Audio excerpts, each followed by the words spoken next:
I'm Mike. I'm from Helena, 70 miles east of here. Also, that puts me on the Mississippi River and 70 miles south of Memphis.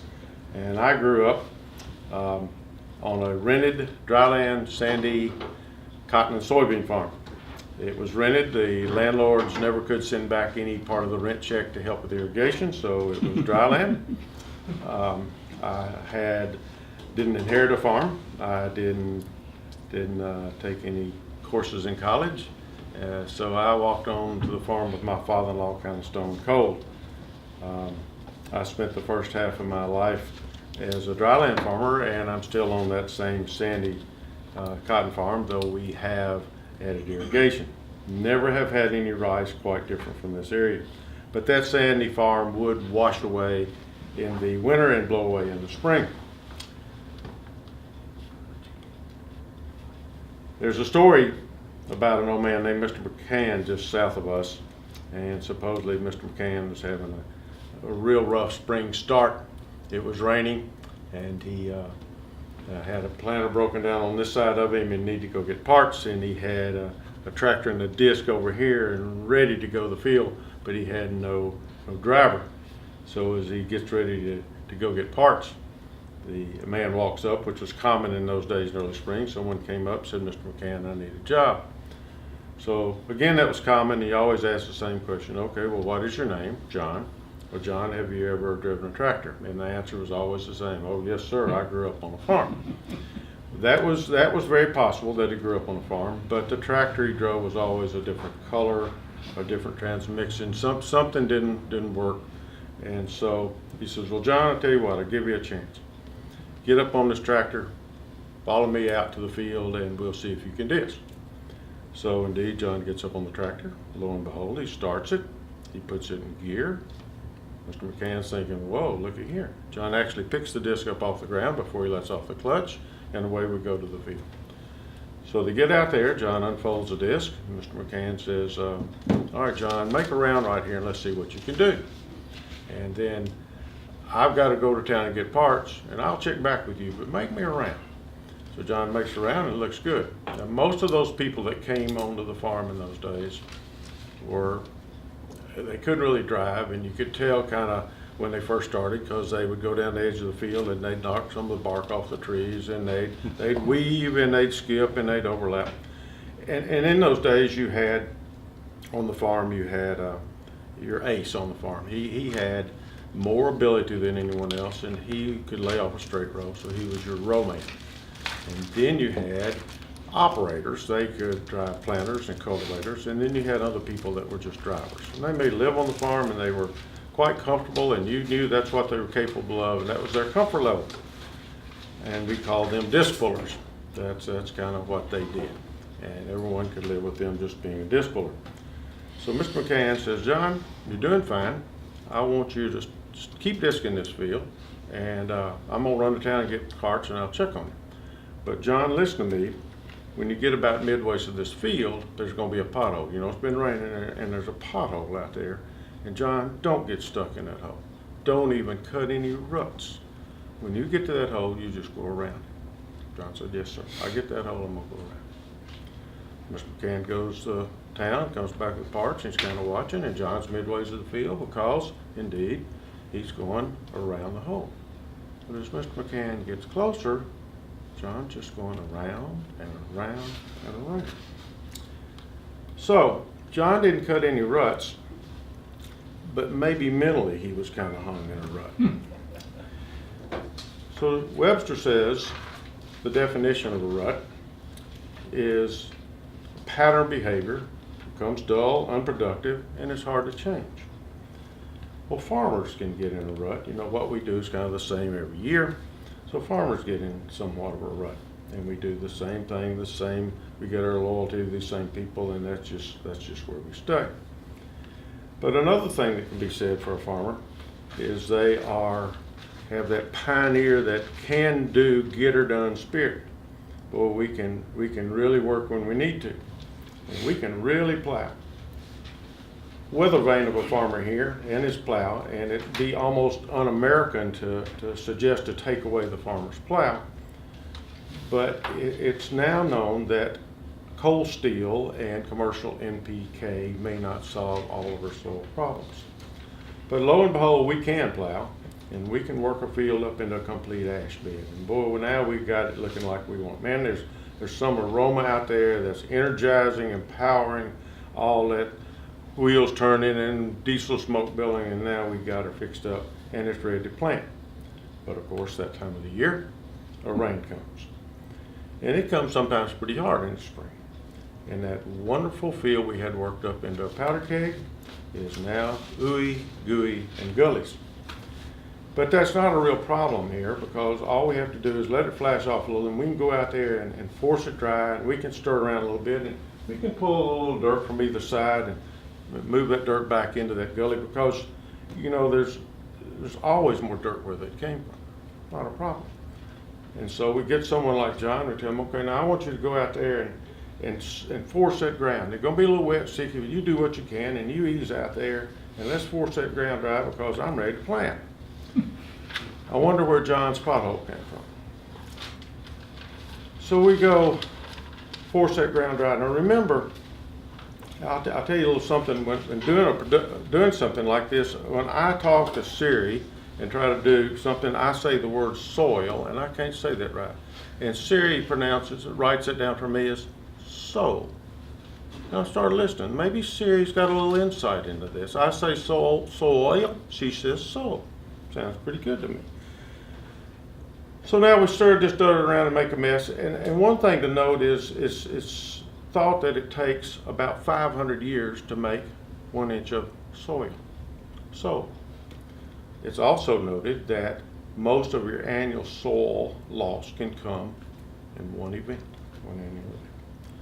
So we force this ground dry, and now we're ready to plant. And boy, can we plant today. We have some planter power. We've also dried it out a little bit, so we have to go out there and we have to sock these seeds just a little bit deeper in the ground. But the weatherman said that's okay, because there's really no rain in sight. Blue skies and sunshine. Damn weatherman. Here comes that shower. Didn't see it coming. And this time of the year, a shower is followed by sunshine. And the next thing you know, that perfectly planted field done turned to asphalt. Some of them survive. Some of them get kind of battered. In my day, all those buzzword chemicals was Lariat and Lasso and Mow Down. Today it may be Boundary and Fierce, and it bangs them up a little bit. Buzzwords kind of sometimes looks like buzzsaw. It gets them. But we get a stand, and the next event of the year comes. The wind starts blowing, and on a sandy cotton farm, man, it could blow. It could cut cotton off on the ground. And if it didn't cut it down to the ground and just leave a stub there, it would give it what we call sore shin, dampen off. And it had sore shank on it. It actually had like you'd fallen down and skinned your little shin. Now this one is probably from Dorothy and the Wizard of Oz. This one is a sandstorm, and that was 1 month ago today, right across the river from me in the state of Mississippi. You couldn't see to drive down the state highway. And the sand is blowing so hard. The farmer that farms the cotton on each side of the road, bless his heart, had just finished planting his cotton for the 3rd time. And you drive down that road and you think, duh, but he still is going to do it the same old way. Maybe he's in that rut. The next event, something you can hang your hat on, the weeds are going to come up. And yes, there's more where that one came from. And then it starts really drying out, and you look up and think, Lord, is there any more rain where that last one came from? So you start irrigation. And man, we pour the water to it. No fret, there's always more water where that, well, some people are saying not so quick. Maybe there are water issues out there. Now we're here in Arkansas. The Black and the White River, the Mississippi River. Who's without water? We got rivers all around us in Arkansas. Aquifers, well, maybe down a little bit. And are we starting to be looked at a little closer these days? If ag, irrigation, is indeed using about 1/3 of our nation's annual water demand, And Arkansas is number 3 in the nation. Little bitty postage stamp Arkansas is number 3 in the amount of irrigated acres. And we're leveling land and punching holes every day. Now we even see that some of our neighbors, this is from 10 days ago, the Little Rock newspaper. And what you can't quite read here, and I'm going to be careful I say this right, this is some fracker, I said that right, some fracker from Texas has the gall to be pumping water, taking it away from ranchers. But that's the trend. So there's more water issues coming. But we get a crop irrigated, we always raise a crop, we get it harvested.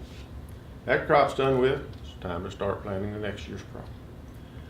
I've always told my son that soil tests for us have been very confusing, almost equal to the conspiracy commodity markets, those conspiracy markets. And we've taken soil tests, we may take 3 out of the same bucket and send them off to different labs trying to find a tiebreaker. One time we got a little crazy and we sent 5 out of the same bucket to different labs. We were going to either find us a tiebreaker or we were going to add them all up and divide by 5. We were going to come up with something because soil tests had varied so much. And there's a new guy in town and he can take tests, just he's got a different lab. And then we decide to investigate a little more. And someone comes up with the idea that soil tests and the methodology and the procedures for analyzing soil were actually developed in the 1960s, about the time a 40-20 and a breaking plow was king of the farmland. Well, that's confusing. Then we read something from the International Plant Nutrition Institute. Who in the world are they?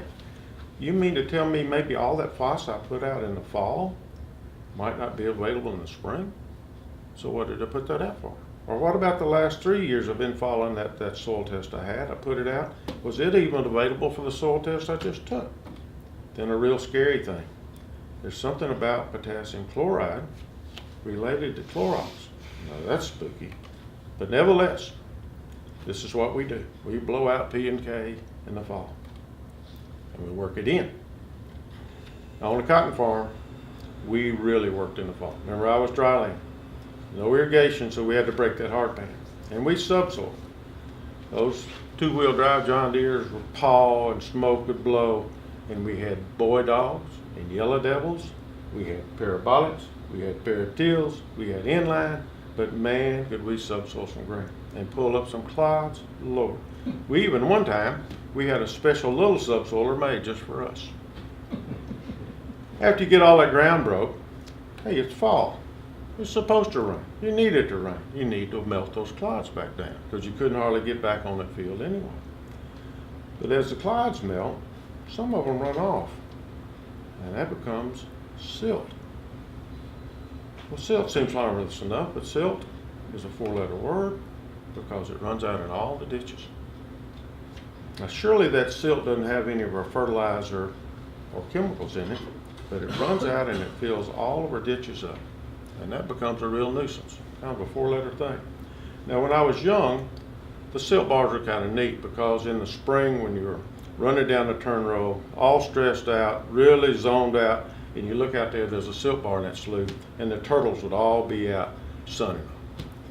And the little sawshell turtles, man, they could scoot across that water, almost take you back to your childhood when you're skipping rocks. I see those sawshells scoot across that water. But now that's not so amusing anymore, because the silt has us all stopped up. And now you got to dig that stuff out. And you put it up on the side of the ditch, and it's too soupy to pick up.